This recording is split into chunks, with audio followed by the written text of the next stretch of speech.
anga folbe ala jabaga bela jeli kay kaw feeno luka école karamo ulu keleme ka barabla do ko ni buluda ka keni école tay kibaram selama ulu ayire ka fo ko mali école karamo ulu ka haye ni jakulu bambe no o bolo frambe kay o mo ko farala nyonga ni ka barabla do ko ni buluda ka keni école tay octobre kalo kle saba kawla do ka fo nunu ka barabla m keto la fleni ko akun ko ni masro do refe uni uga directeur d'académie d'enseignement kala duna ka foko samba fla aleni mugan fla e nyogonda on koni konnala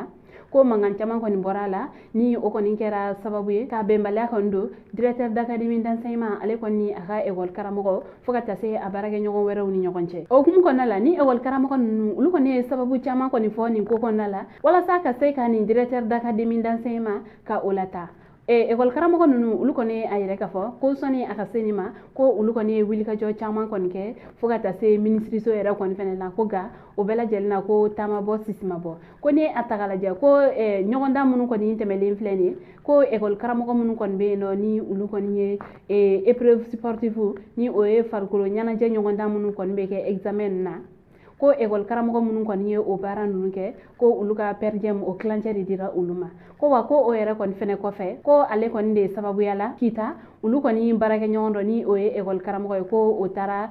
kasula ko wa ko o era koni fene ko fe ko ani école dindo ko wa ko nyogonda ke yoro do konna ni o examen ke yoro do ye ko ni directeur d'académie d'enseignement ko ale koni de tara o centre konna ni ka apa président de centre kuna fo ata se surveillant koni ma ni ka doni finitigu koni classe do konna la ka école do koni fure ni o gera sababu ye ka école de chama ka ulu jawuli examen konna la ona nyogona chama o sababu la école karamogo ulu era koni fene willa ko ulu koni ni directeur d'académie d'enseignement koni tena nyina san koni kalanke nyogon fe na manye ko u koni willa ka se ali ministre wera koni fe ko nyema se ka soro ama ko u kum konna la ulu koni bina klifla barabla konke ni o ye tene ale ni taratay ka ke ni école tay ambalma oni kibaron ne pambulo kada okluka ani che aka kuluma jola o kambe anyogona were